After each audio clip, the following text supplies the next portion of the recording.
Assalamualaikum warahmatullahi wabarakatuh. Perkenalkan, nama saya Zur Rahmi dari MBS B1 Pagi semester 7. Nah, untuk perkuliahan ini tema saya yaitu mengatur likuiditas jangka pendek.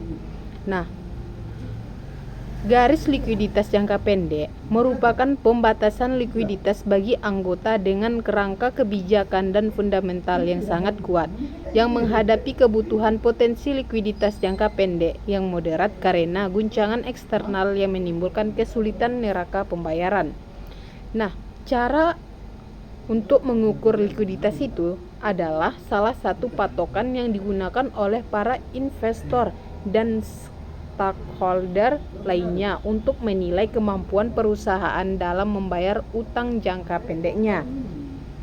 Nah, untuk manfaat analisis rasio, pengusaha dapat mengantisipasi dana yang diperlukan saat muncul kebutuhan yang mendesak. Nah, yang kedua, pengusaha dapat mempermudah para nasabah yang ingin melakukan penarikan dana. Lanjut ke jenis-jenis likuiditas. Nah, untuk jenis-jenis likuiditas ini, yang pertama itu ada namanya current ratio atau disebut dengan rasio lancar. Nah, rasio lancar itu pengukuran yang tidak terlalu ketat dan paling mudah. Rasio ini sangat sederhana karena hanya mengukur perbandingan aset lancar. Aset dapat dicairkan dalam jangka waktu 1 tahun dengan utang lancar, utang yang harus dibayarkan dalam waktu 1 tahun.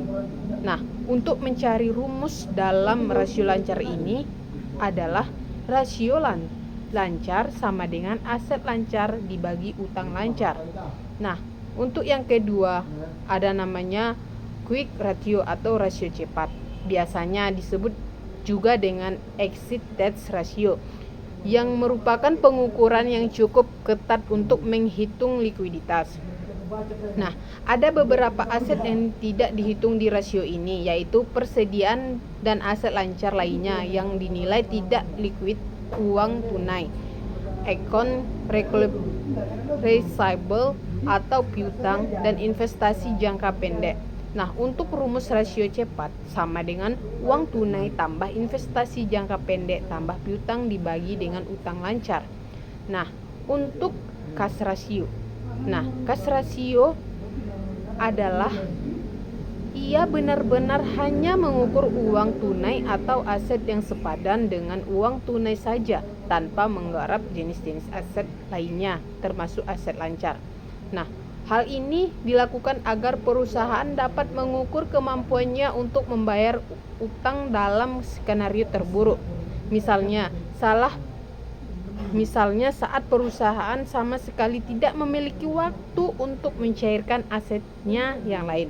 Nah, untuk rumus cash ratio sama dengan uang tunai atau aset yang sebanding dengan uang tunai atau utang lancar.